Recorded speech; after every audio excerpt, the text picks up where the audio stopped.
ഇന്ന് വൈകുന്നേരം ചായക്കടിക്ക് ഒരു ക്യാരറ്റ് കൊഴുക്കട്ട ഉണ്ടാക്കി നോക്കിയാലോ. അതിന് വേണ്ടിയിട്ട് ഒരു പാനിലേക്ക് 1 കപ്പ് വെള്ളം ഒഴിച്ച് കൊടുക്കുന്നുണ്ട്. ഇനി ഇതിലേക്ക് ആവശ്യത്തിനുള്ള ഉപ്പും കൂടി ചേർത്ത് കൊടുത്തിട്ട് നല്ല രീതിയിൽ ഒന്ന് തിളപ്പിച്ചെടുക്കാം. വെള്ളം തിളച്ച് വരുമ്പോൾ ഇതിലേക്ക് ഗ്രേറ്റ് ചെയ്ത് വെച്ച ക്യാരറ്റാണ് ആദ്യം ചേർത്ത് കൊടുക്കേണ്ടത്. ഇനി ഇതിലേക്ക് ചേർത്ത് കൊടുക്കുന്നത് 1/2 കപ്പ് അരിപ്പൊടിയാണ്, പത്തിരിപ്പൊടിയാണ് ചേർക്കുന്നത്. നമ്മൾ പത്തിരിക്കൊക്കെ മാവ് വാട്ടിയെടുക്കുന്ന പോലെ തന്നെ നല്ല രീതിയിലൊന്ന് വാട്ടിയെടുക്കാം.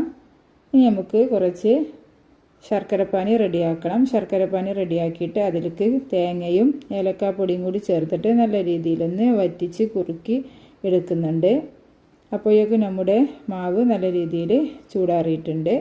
ഇത് ഇപ്പോൾ ഇവിടെ റെഡി ആയിട്ടുണ്ട്. ഇനി മാവ് ഒന്ന് കുഴച്ചെടുക്കാം.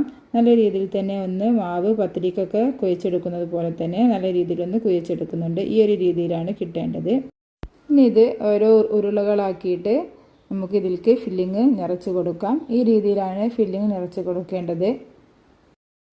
ഈ വീഡിയോ നിങ്ങൾക്ക് എല്ലാവർക്കും ഇഷ്ടപ്പെട്ടെന്ന് വിചാരിക്കുന്നു. എല്ലാവരും ഒന്ന് ലൈക്ക് ചെയ്യുക, ഷെയർ ചെയ്യുക, സബ്സ്ക്രൈബ് ചെയ്യുക.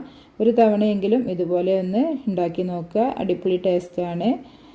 ഞാനിവിടെ എല്ലാം ഇതുപോലെ ഫില്ലിംഗ് ഒക്കെ നിറച്ച് ഇതുപോലെയാണ് ഉരുളകളാക്കി എടുക്കേണ്ടത്. ഇനി ഇത് നമുക്കൊന്ന് ആവിക്കയറ്റി വേവിച്ചെടുക്കണം.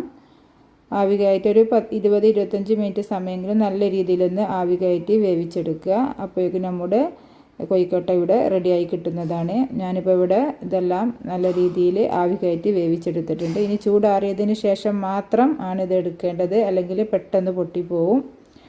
ഈ ഒരു രീതിയിൽ കിട്ടണമെന്നുണ്ടെങ്കിൽ ചൂടാറിയതിന് ശേഷം മാത്രം പാത്രത്തിൽ നിന്നും എടുക്കുക. അങ്ങനെ നമ്മുടെ ക്യാരറ്റ് കൊഴുക്കട്ട ഇവിടെ റെഡി ആയിട്ടുണ്ട്. എല്ലാവരും ഒന്ന് ട്രൈ ചെയ്ത് നോക്കിയിട്ട് ഫീഡ്ബാക്കൊക്കെ അറിയിക്കണേ. ലൈക്ക് ചെയ്യാനും ഷെയർ ചെയ്യാനും സപ്പോർട്ട് ചെയ്യാനും മറക്കരുത്.